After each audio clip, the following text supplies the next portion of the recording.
नमस्कार दोस्तों, आप सभी का इस चैनल में स्वागत है।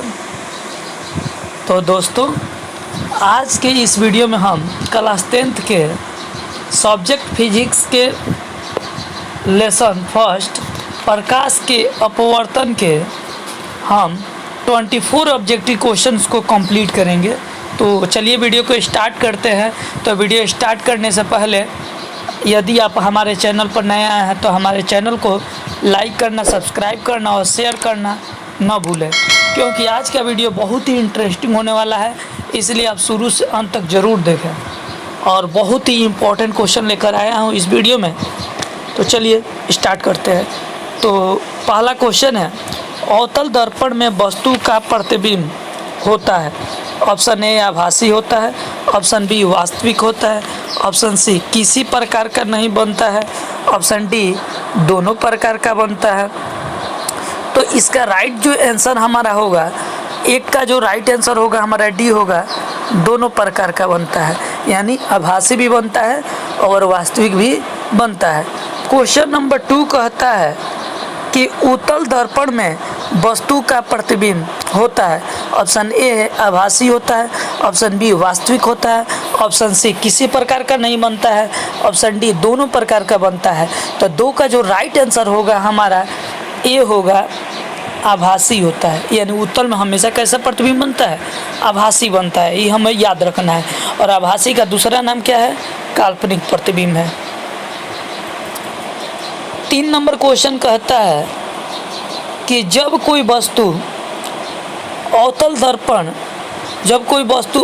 दर्पण के फोकस पर रहती है तो उसका प्रतिबिंब ऑप्शन ए केंद्र पर बनता है, ऑप्शन बी अनंत पर बनता है, ऑप्शन सी ध्रुव पर बनता है, ऑप्शन डी दर्पण के पीछे बनता है। तो इसका राइट आंसर होगा हमारा 3 के बी, अनंत पर बनता है। यानी अवतल दर्पण में जब कोई वस्तु फोकस पर रहेगा तो उसका इमेज कहाँ बनेगा? अनंत पर बनेगा। चलते हैं क्वेश्चन नंबर 4। क्वेश्चन नंबर 4 कह रहा है कि निम्नलिखित में गलत कथन को चिन्हित करें। ऑप्शन ए है अवतल दर्पण में आभासी प्रतिबिंब बनता है, ऑप्शन बी है अवतल दर्पण में वस्तु से छोटा आभासी प्रतिबिंब बनता है, ऑप्शन सी है उत्तल दर्पण में आभासी प्रतिबिंब बनता है, ऑप्शन डी है उत्तल दर्पण में कभी भी वास्तविक प्रतिबिंब नहीं बनता है। तो 4 का राइट आंसर होगा हमारा, 4 का राइट आंसर होगा हमारा, 4 का राइट आंसर जाएगा हमारा कितना? 4 का राइट आंसर जाएगा हमारा बी, हो जाएगा हमारा ये हो जाएगा हमारा कितना?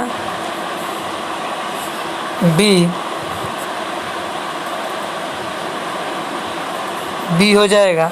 अवतल दर्पण में वस्तु से छोटा आभासी प्रतिबिंब बनता है। चलते हैं क्वेश्चन नंबर 5। उत्तल दर्पण में किसी वस्तु का उल्टा प्रतिबिंब बनता है। ऑप्शन ए किसी भी शर्त में नहीं, ऑप्शन बी जब दर्पण से वस्तु बहुत दूर रहती है, ऑप्शन सी जब वस्तु की दूरी दर्पण की त्रिज्या के बराबर रहती है, ऑप्शन डी जब वस्तु की दूरी दर्पण की फोकस दूरी के बराबर रहती है। तो 5 का जो राइट आंसर जो जाएगा हमारा, 5 का जो राइट आंसर जाएगा वो हो जाएगा हमारा 5 का ए, किसी भी शर्त में नहीं। चलते हैं क्वेश्चन नंबर 6, बहुत ही इम्पोर्टेंट है। ये हमारा क्वेश्चन बोर्ड 2013 में भी ये क्वेश्चन आया हुआ था। तो चलते हैं क्वेश्चन पढ़ने। 6 नंबर कह रहे हैं कि गोलीय दर्पण के फोकसांतर एवं वक्रता त्रिज्या के बीच संबंध है। ऑप्शन ए है एफ बराबर r/3, ऑप्शन बी है एफ बराबर r/2, ऑप्शन सी है एफ बराबर 2r, ऑप्शन डी है एफ बराबर r। तो 6 का जो राइट आंसर जो जाएगा हमारा बी, एफ बराबर r/2, यही हमारा क्या होगा? राइट आंसर होगा। चलते हैं क्वेश्चन नंबर 7 क्या कहता है? दाढ़ी बनाने के लिए, ये 2011 में क्वेश्चन पूछा, दाढ़ी बनाने के लिए ऑप्शन ए है समतल दर्पण, ऑप्शन बी है अवतल दर्पण, ऑप्शन सी है उत्तल दर्पण, ऑप्शन डी है परबोलाइक दर्पण व्यवहार में लाया जाता है। तो चलिए 7 का जो राइट आंसर जाएगा हमारा, 7 का राइट आंसर होगा बी, अवतल दर्पण। यानी अवतल दर्पण में दाढ़ी बनाने के लिए हम लोग यूज करते हैं। दाढ़ी बनाने के लिए कौन सा दर्पण का यूज होता है? अवतल दर्पण के यूज होता है। ऐसे सोलर कुकर में हम व्यवहार करते हैं, डॉक्टरों के भी व्यवहार में करते हैं, मोटर गाड़ियों के अग्रदीप के रूप में भी हम लोग करते हैं। क्वेश्चन नंबर 8, मोटर में चालक के समीप लगा रहता है? ऑप्शन ए है समतल दर्पण लगा रहता है, ऑप्शन बी अवतल दर्पण लगा रहता है, ऑप्शन सी उत्तल दर्पण लगा रहता है, ऑप्शन डी परवलयिक दर्पण लगा रहता है। तो 8 का राइट आंसर होगा सी उत्तल दर्पण लगा रहता है।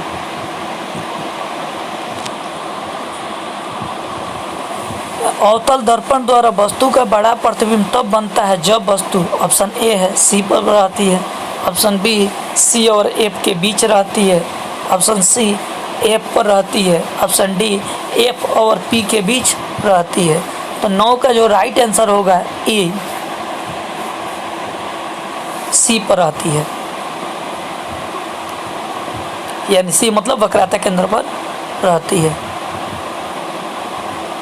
नहीं, 9 का जो राइट आंसर होगा 8 का तो हम बता ही दिए हैं कि 8 का सी होगा उत्तल दर्पण में लगा रहता। तो देखिए एक बार चर्चा कर दे 8 नंबर क्वेश्चन में कि जो 8 नंबर ये जो हमारा क्वेश्चन है, तो ये थोड़ा सा इसमें हम समझा नहीं पाए, बल्कि बता दें कि उत्तल दर्पण में ये इस तरह क्वेश्चन भी पूछ देता है कि मोटर गाड़ियों के साइड मिरर के रूप में कौन सा दर्पण का प्रयोग किया जाता है, तो उत्तल दर्पण का, या समीप में किसका किया जाता है, तो उत्तल दर्पण।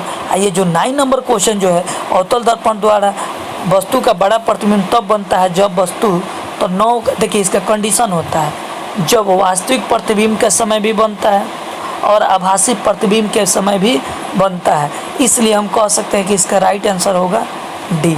तो यहाँ पे थोड़ा हम समझ करके इसको टिक आउट करेंगे। क्वेश्चन नंबर 10 क्या है, मैचिंग वाला है। कह रहा है कि एक अवतल दर्पण के लिए बी कलम के वक्तव्यों को ए कलम के वक्तव्यों को अर्थ पूर्ण ढंग से मिलावें। ए में दिया वस्तु की स्थिति, बी में दिया प्रतिबिंब की स्थिति। कह रहा है कि दर्पण से बहुत दूर, तो जैसे इसमें दिया है दर्पण से बहुत दूर, तो क का आंसर क्या होगा, क का आंसर जो हो जाएगा हमारा ये हो जाएगा 4 नंबर हो जाएगा, यानी वक्रता केंद्र पर। तो अब इसके बाद हम चलते हैं इसमें ख नंबर क्या कहता है, तो ख का जो राइट आंसर हो जाएगा 4 नंबर हो जाएगा। सॉरी, इसमें हो जाएगा क का दर्पण से बहुत दूर पूछ रहा है ना, तो इसमें हो जाएगा क का हो जाएगा 5 नंबर। और जो हमारा ख है जब दर्पण के वक्रता केंद्र सी पर हो, तो इसका जब वक्रता केंद्र पर कोई वस्तु रखा जाता है तो प्रतिबिंब वक्रता केंद्र पर ही बनता है। तो देखिए इसका राइट जो आंसर हो जाएगा ख का हमारा 4 हो जाएगा वक्रता केंद्र पर। अब दिया है ग ध्रुव और फोकस के बीच हो, तो ग का जो राइट आंसर हो जाएगा हमारा 6 ये हो जाएगा। उसके बाद हमारा घ का जो राइट आंसर हो जाएगा, घ का जो होगा 2 होगा सी और अनंत के बीच। और हमारा च का जो आंसर होगा वो हमारा 1 नंबर होगा दर्पण से बहुत दूर। और हमारा 6 का जो आंसर होगा वो 3 नंबर हो जाएगा। चलते हैं क्वेश्चन नंबर 11। आप वीडियो पॉज करके उसको समझ सकते हैं। 11 नंबर क्वेश्चन कहता है कि अवतल दर्पण की फोकस दूरी उसकी वक्रता त्रिज्या की, ऑप्शन ए है आधी, ऑप्शन बी है बराबर, ऑप्शन सी है दुगुनी, ऑप्शन डी है चौगुनी होती है। तो 11 का जो राइट आंसर होगा हमारा ए आधी होता है। चलते हैं क्वेश्चन नंबर 12। क्वेश्चन नंबर 12 क्या कहता है, तो इसको थोड़ा हम कंसेप्ट से पढ़ेंगे। क्वेश्चन नंबर 12 को, एक अवतल दर्पण की फोकस दूरी 10 सेंटीमीटर है तो उसकी वक्रता त्रिज्या होगी। ऑप्शन ए है 10, ऑप्शन बी है 20 सेंटीमीटर, ऑप्शन सी है 5 सेंटीमीटर, ऑप्शन डी है 40 सेंटीमीटर। तो देखिए जो हम लोग फार्मूला एक जानते हैं R बराबर 2F, यही इसमें फार्मूला हमारा लगेगा R बराबर 2। तो हमारा 2 लिख देंगे और F का मान हमारा कितना दिया है, F का मान हमारा 10 सेंटीमीटर दिया है। तो जब इसमें हम गुणा करेंगे तो हमारा कितना आ जाएगा 20 सेंटीमीटर हमारा क्या हो जाएगा आंसर हो जाएगा। यानी इसका राइट आंसर कौन जाएगा हमारा बी। 12 का जो राइट आंसर जाएगा हमारा जाएगा बी। चलते हैं क्वेश्चन नंबर 13 कि एक अवतल दर्पण की वक्रता त्रिज्या 20 सेंटीमीटर है तो दर्पण के सामने ध्रुव से वस्तु है तो इसका प्रतिबिंब ऑप्शन ए है दर्पण के फोकस पर बनेगा, ऑप्शन बी अनंत पर बनेगा, ऑप्शन सी दर्पण के पीछे बनेगा, ऑप्शन डी दर्पण के आगे और वक्रता केंद्र के बीच बनेगा। तो थोड़ा सा देखिए इसमें कंसेप्ट वाला चीज़ है, कैसे हम जानेंगे एग्जाम में कि कौन सा बनेगा। तो देखिए इसका हम कंसेप्ट बता दें कि जब ये आर बराबर दिया है हमारा कितना 20 सेंटीमीटर, तो जो एफ का मान जो होता है तो एफ बराबर होता है r/2 होता है। तो r/2 होगा तो ये हो जाएगा 20 कितना 2, और जब कटा देंगे तो कितना आ जाएगा हमारा 10 सेंटीमीटर आ जाएगा। ठीक है, उसके बाद क्या करेंगे कि हम दर्पण सूत्र पर बैठाएंगे 1/v + 1/u बराबर 1/f। तो जो हमारा मान हमारा u का जो प्राप्त होगा, क्योंकि f का तो मान दिया ही है और दर्पण के दूर से 8 सेंटीमीटर पर रखा जा रहा है, u के मान दिया है 8 सेंटीमीटर u के मान हो गया, f का मान 10 सेंटीमीटर हो गया। तो इससे हम v का मान निकाल देंगे। तो v का मान जो आएगा उस पर हमारा डिपेंड करता है कि क्या मान आ रहा है, उसके हिसाब से हमारा 13 नंबर का राइट आंसर हो जाएगा। तो इसका जो राइट आंसर जो हो जाएगा हमारा सी होगा, इसका राइट जो आंसर होगा हमारा सी होगा, दर्पण के पीछे बनेगा।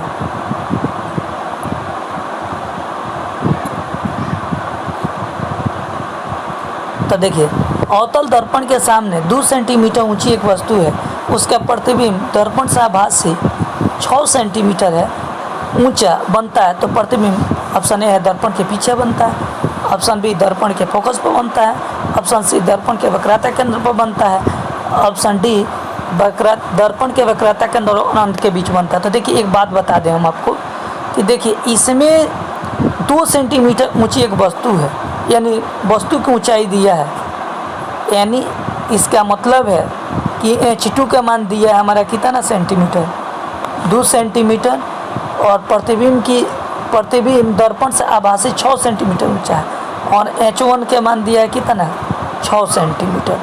ठीक है, तो इसके बाद हम क्या करेंगे, प्रतिबिंब निकालना है। तो प्रतिबिंब निकालने के लिए हम लोग जानते हैं कि m बराबर होता है h2/h1, और ये जो होता है m जो होता है v/u के क्या होता है बराबर होता है।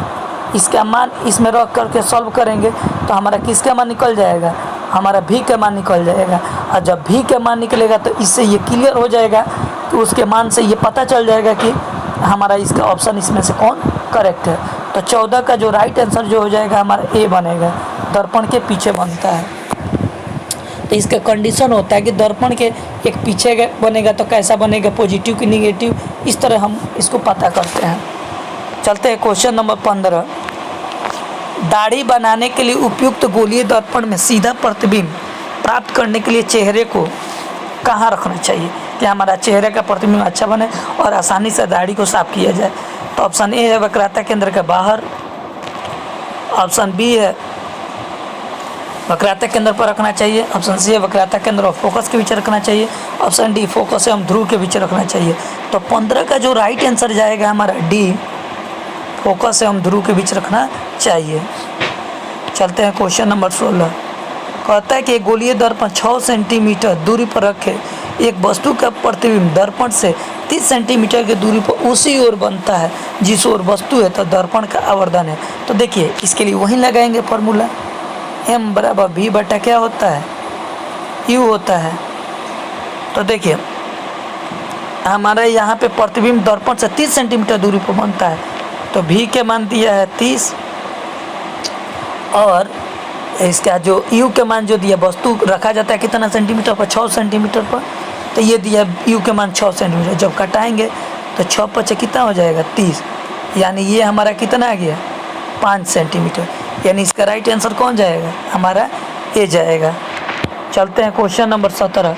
क्वेश्चन नंबर 17 कहता है एक अवतल दर्पण में वस्तु की स्थिति ध्रुव और फोकस के बीच है तो उसका प्रतिबिंब ऑप्शन ए है आभासी और छोटा होगा, ऑप्शन बी आभासी और बड़ा होगा, ऑप्शन सी वास्तविक और छोटा होगा, ऑप्शन डी वास्तविक और बड़ा होगा।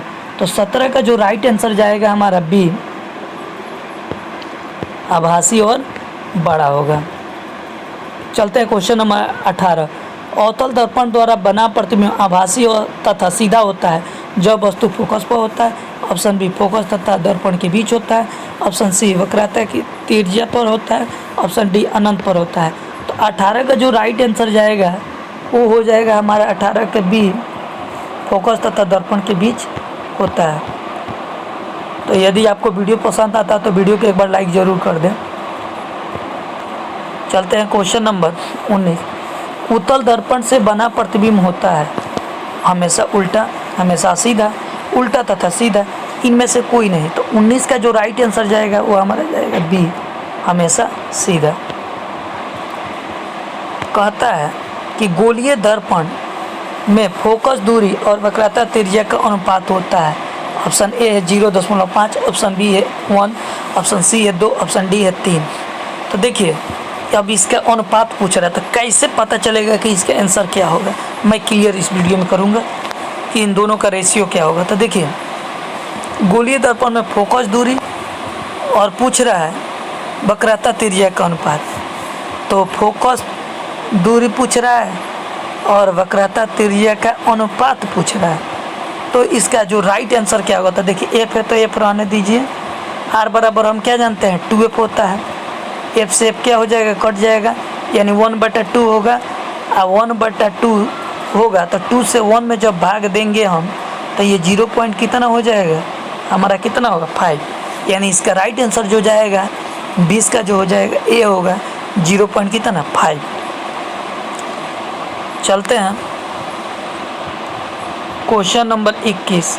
क्या कहता है कि 10 सेंटीमीटर फोकस दूरी के अवतल दर्पण के सामने 20 सेंटीमीटर की दूरी पर एक वस्तु को रखने पर प्रतिबिंब ऑप्शन ए है दर्पण के पीछे बनेगा, दर्पण तथा फोकस के बीच बनेगा, ऑप्शन सी फोकस पर बनेगा, ऑप्शन डी दर्पण के वक्रता केंद्र पर बनेगा। तो देखिए 21 का जो राइट आंसर जो होगा हमारा, 21 का जो राइट आंसर होगा हमारा डी, दर्पण के वक्रता केंद्र पर बनेगा। चलते हैं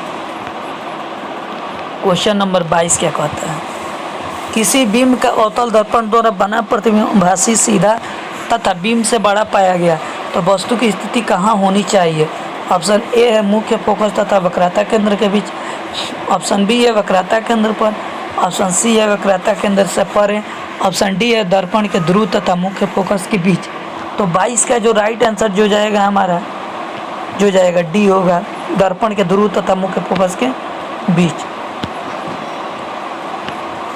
किसी दर्पण से आप चाहे कितनी ही दूरी पर खड़े हो आपका प्रतिबिंब सदैव सीधा प्रतीत होता है, संभवतः दर्पण है। ऑप्शन ए है केवल समतल, ऑप्शन बी है केवल अवतल, ऑप्शन सी है केवल उत्तल, ऑप्शन डी है या तो समतल या तो अथवा उत्तल। तो 23 का जो राइट आंसर जाएगा हमारा डी, या तो समतल अथवा उत्तल। चलते हैं क्वेश्चन नंबर 24। किस दर्पण से वस्तु का बड़ा प्रतिबिंब बनता है। ऑप्शन ए है समतल, ऑप्शन बी है अवतल, ऑप्शन सी है उत्तल, ऑप्शन डी है इनमें से कोई नहीं। तो 24 का राइट आंसर जो जाएगा वो हमारा बी होगा, अवतल। तो आज के वीडियो में बस इतना ही, फिर नेक्स्ट वीडियो के साथ मिलेंगे।